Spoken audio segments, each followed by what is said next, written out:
Hello my anime lovers, what's up and welcome back to my channel. आज हम देखने वाले हैं डीमन स्लेयर सीजन 1 का एपिसोड नंबर 12। तो अब बिना किसी देरी के चलते हैं सीधा वीडियो की तरफ। पिग मास्क पहना हुआ स्लेयर ड्रम डीमन के साथ लड़ने के लिए तैयार होता है। अपने दोनों हाथों में निट्रिन स्वॉर्ड्स को लेकर वो डीमन की तरफ जाता है। डीमन अटैक से बचते हुए एक सुजुमी ड्रम को बजा देता है, जिससे रूम टेढ़ा हो जाता है और डीमन अटैक से बच जाता है। इसके कारण तेरुको उल्टा सीलिंग पर गिरती है। तांजीरो तेरुको को फर्नीचर पकड़ने को कहता है।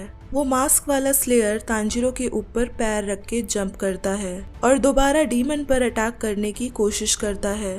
चिल्लाते हुए तांजीरो कहता है कि डीमन के पास स्पेशल पावर्स हैं और वो ऐसे डीमन पर अंधाधुंध अटैक ना करे।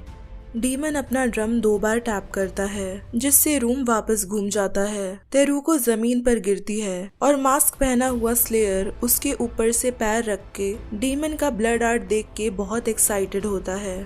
ये देखकर तांजीरो गुस्से में उसके पैर को पकड़कर उसे दूर फेंक देता है और उसे छोटी लड़की को नुकसान पहुंचाने के लिए डांटता है। मास्क वाला स्लेयर कहता है कि कभी किसी ने उसे ऐसे नहीं फेंका और तांजीरो के ऊपर स्वॉर्ड से अटैक करने लगता है। तांजीरो सोचता है कि एक डीमन स्लेयर उसे क्यों चैलेंज कर रहा है। स्ट्रेंजर कहता है कि अब उसके स्वॉर्ड से खून बहेगा, जिस पर तांजीरो उसे याद दिलाता है कि उसे उन्हें डराने की जगह डीमन पर ध्यान देना चाहिए। लेकिन स्ट्रेंजर बिना किसी हेजिटेशन के उनकी तरफ स्वॉर्ड्स लेकर अटैक करने लगता है। ड्रम डीमन, जो ऑलरेडी बहुत चिढ़ा हुआ था, वो अपने पेट के सुजुमी ड्रम को बजाता है, जिससे पंजों के निशान तांजीरो और मास्क वाले डीमन स्लेयर के सामने से फ्लोर को चीर देते हैं।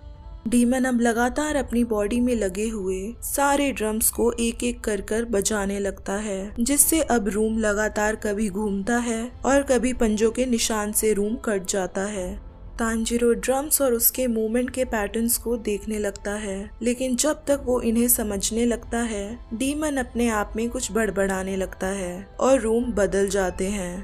तांजीरो और तेरुको एक न्यू रूम में पहुंच जाते हैं। तांजीरो को मल्टीपल डीमंस की स्मेल महसूस होने लगती है और उसके बाद उसे खून की स्मेल भी आती है।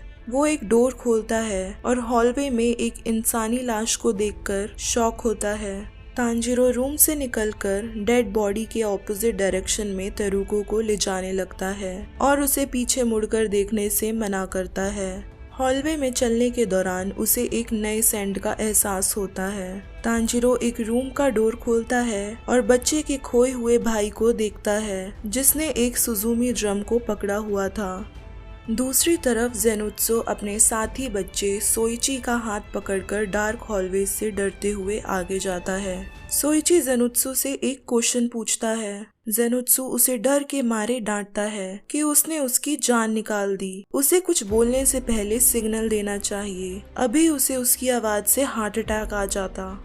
जेनुत्सु की कावर्डनेस से परेशान होकर सोइची कहता है कि जेनुत्सु काफी देर से कांप रहा है और पसीने में भीगा हुआ है, जिसकी वजह से वो खुद भी अब डर रहा है। उसका कहना है कि जेनुत्सु का डर उसे भी नर्वस कर रहा है। सोइची से माफी मांगते हुए जेनुत्सु कहता है कि उन्हें चुप रहना चाहिए ताकि डीमंस उनकी आवाज सुनकर अट्रैक्ट ना हो जाए।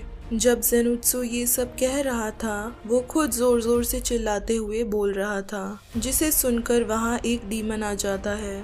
अचानक सोइची की नजर डीमन पे पड़ती है और जेनुत्सु भी पीछे मुड़ के देखता है। डीमन दोनों को लालच भरी नजरों से खाने के लिए एक्साइटेड होता है। डीमन को देखकर दोनों वहां से भाग जाते हैं, लेकिन डीमन उनका पीछा करता है। जेनुत्सु डीमन से कहता है कि वो दोनों का टेस्ट बहुत खराब है, डीमन को उन्हें नहीं खाना चाहिए। डीमन जवाब में कहता है कि उसे उन्हें टेस्ट करके ही पता चलेगा कि उनका टेस्ट अच्छा है या बुरा।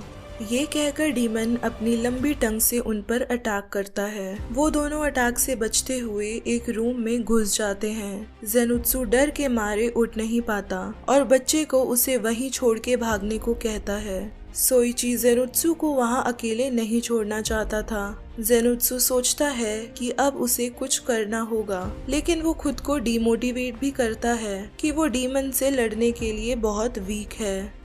उन्हें फॉलो करते हुए डीमन भी वहां रेंगते रेंगते आ जाता है। डीमन को इतने करीब देखकर जेनुत्सु को झटका लगता है और वो बेहोश होकर सो जाता है। डीमन अपने लंबे टंग से दोनों पर अटैक करता है। सोइची जेनुत्सु को जगाने के लिए जोर जोर से चिल्लाता है, जिससे जेनुत्सु का हाथ थोड़ा सा मूव करता है। अचानक डीमन का टंग कट के गिर जाता है, जिससे डीमन शॉक होता है और अब जेनुत्सु खड़ा हो जाता है। जेनुत्सु को ऐसे खड़े देखकर डीमन और सोइची दोनों ही सरप्राइज होते हैं। अब वो लोग जेनुत्सु का एक बिल्कुल अलग रूप देख रहे थे, जो बिल्कुल भी कमजोर और डरपोक नहीं था। जेनुत्सु अपना स्वॉर्ड निकालता है और thunder breathing first form thunder clap and flash use करता है और बिजली जैसी फास्ट स्पीड से डीमन को एक ही झटके में मार देता है। डीमन को मारने के बाद अचानक से उसकी नींद खुल जाती है। कटे हुए डीमन के सर को देखकर वो डर के मारे उछल जाता है और डीमन को मार के उसकी जान बचाने के लिए सोइची को थैंक्स बोलता है। सोइची ये देखकर बहुत कंफ्यूज हो जाता है।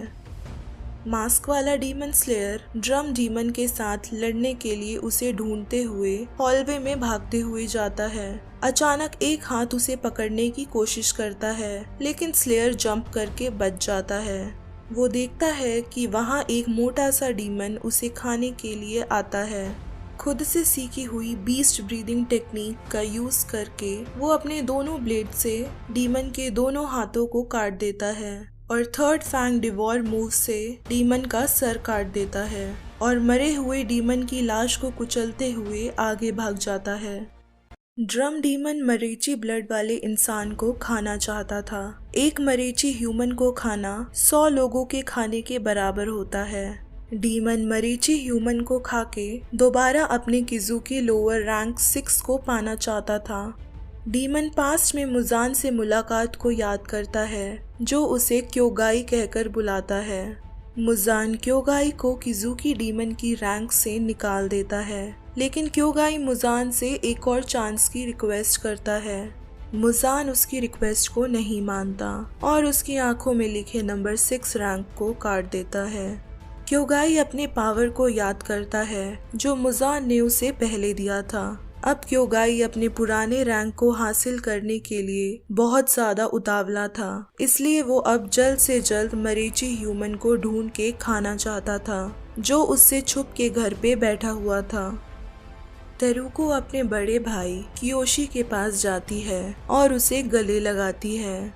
तांजिरो उसके बड़े भाई को अपना इंट्रोडक्शन देता है और उसे अपने जख्म दिखाने के लिए कहता है। कियोशी अपनी इंजरी को दिखाता है और पेन से रोता है। तांजिरो दवाई निकालता है जो सकोंजी उरोकोदाकी ने उसे दिया था और कियोशी को दवा लगाकर उसके पैरों में कपड़ा बांध देता है। उसके बाद तांजिरो उससे पूछता है कि उसके साथ क्या क्या हुआ। कियोशी बताता है कि उसे ड्रम डीमन ने पकड़ लिया था और जब वो उसे खाने ही वाला था, वहाँ 2 और डीमंस आ जाते हैं और वो तीनों कियोशी को खाने के लिए एक दूसरे से लड़ने लगते हैं। लड़ाई के दौरान एक डीमन ने ड्रम डीमन की पीठ पे लगे सुजुमी ड्रम को उखाड़ दिया था, जिसे कियोशी ने उठा लिया और जब उसने ड्रम को बचाया तो रूम चेंज हो गया था और रूम चेंज होने के कारण वो डीमन के चंगुल से बच गया था। तांजिरो याद करता है कि ड्रम डीमन मरेची वर्ड का यूज कर रहा था। कियोशी बताता है कि जब डीमन ने उसे पकड़ा था तब वो उसे मरीची कहकर बुला रहा था, लेकिन उसे उसका मीनिंग नहीं पता। तभी तांजिरो का कासुगाई क्रो जवाब देता है कि मरीची का मतलब होता है ऐसा इंसान जिसका रेयर ब्लड हो। क्रो आगे एक्सप्लेन करता है कि डीमंस के लिए ह्यूमन ब्लड की अलग अलग वैरायटी होती है। जिस भी ह्यूमन के अंदर रेयर ब्लड होता है वो ज्यादा वैल्यूएबल होता है, क्योंकि वो एक अकेला 100 ह्यूमंस को खाने के बराबर होता है। उसके बाद तांजिरो सेंस करता है कि वहाँ डीमन आ रहा है। तांजिरो बच्चों को कहता है कि उसे अब उन्हें अकेला छोड़कर लड़ने जाना पड़ेगा। वो कहता है कि अगर उन्हें कोई भी खतरा महसूस हो या कोई डोर को खोलने की कोशिश करे तो इस सुजुमी ड्रम को बजा देना। तांजीरो उनसे प्रॉमिस करता है कि लड़ाई के बाद वो उन्हें ढूंढ लेगा और जब वो खुद आकर उन्हें उनके नाम से ना बुलाए वो किसी के लिए दरवाजा ना खुलने दे। तांजीरो रूम से बाहर निकलता है और उन्हें सुजुमी को बजाने के लिए कहता है। सुजुमी के बजते ही रूम चेंज हो जाता है।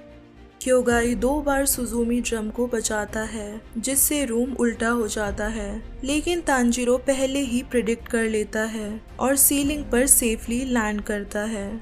क्योगाई अपने सुजुमीस को बार बार बजाता है ताकि अपने ओपोनेंट को डाइवर्ट कर सके, लेकिन तांजीरो इन मोमेंट्स को याद कर लेता है और उसके ड्रम के पैटर्न्स को समझ जाता है। डीमन के लेफ्ट हैंड में लगा ड्रम रूम को लेफ्ट साइड घुमा देता है। राइट हैंड में लगा ड्रम रूम को राइट साइड में घुमा देता है। राइट लेग में लगा हुआ ड्रम रूम को फॉरवर्ड घुमाता है और लेफ्ट में लगा ड्रम रूम को बैकवर्ड रोटेट कर देता है। और जो ड्रम उसके पेट में लगा था उससे पंजे के निशान रूम में लगते हैं। रूम के रोटेशन के अकॉर्डिंग तांजीरो जंप करके खुद को बचाता है, लेकिन वो याद करता है पिछली लड़ाई के बाद तमायो ने उसे पट्टी बांधी थी, लेकिन अभी भी उसकी इंजरीज पूरी तरीके से हील नहीं हुई है। वो सोचता है कि क्या वो डीमन को डिफीट कर सकता है क्योंकि पेन की वजह से उसे स्ट्रगल करना पड़ रहा है। जब उसने पहले जेनुत्सु को लड़की से बचाया था और उस पे चिल्लाया था तब भी उसे पेन हो रहा था, लेकिन एज अ डीमन स्लेयर उसकी जिम्मेदारी है चाहे कैसी भी सिचुएशन हो उसे हमेशा ह्यूमंस की जान बचाने के लिए तैयार रहना चाहिए। तांजीरो ड्रम डीमन से फाइट के दौरान फुल स्ट्रेंथ में नहीं होता, जिसकी वजह से हर जंप के दौरान उसे पेन महसूस होता है। तांजीरो डीमन के पास जाने से भी घबरा रहा था क्योंकि जब तक वो उसके पास पहुंचेगा डीमन दोबारा ड्रम बजाकर पंजे से वार करके उसके टुकड़े कर देगा। हेल्प की तलाश में वो साकोंजी के वाटर ब्रीदिंग के एडवाइस को याद करता है कि पानी किसी भी फॉर्म में चेंज हो सकता है। तांजीरो को वाटर ब्रीदिंग के 10 अलग अलग फॉर्म के साथ अडेप्ट करना आता है, जिनका इस्तेमाल करने से वो इंजर्ड होने के बावजूद मूव कर सकता है। तांजीरो अपने आप को मोटिवेट करके ड्रम डीमन के साथ फाइट के लिए खड़ा होता है। वो कहता है कि इतने डीमंस का सामना करके वो अब तक सरवाइव कर चुका है और यहाँ तक आके वो हार नहीं मानेगा और ड्रम डीमन को हरा के ही रहेगा। तांजीरो अपनी तलवार को उठाकर प्रण लेता है, चाहे मैं कितना भी टूट जाऊं, मैं कभी गिव अप नहीं करूंगा, और क्योगाई का सामना करने के लिए तैयार होता है। और इसके साथ यहाँ पर एपिसोड खत्म हो जाता है। सो हे गाइज, आई होप ये वीडियो आप सबको पसंद आई है, और अगर पसंद आई है then don't forget to like, share and also subscribe to my channel. और बाकी के डीमन स्लेयर के एपिसोड्स को चेकआउट करना मत भूलना। तब तक के लिए टेक केयर एंड सायोनारा।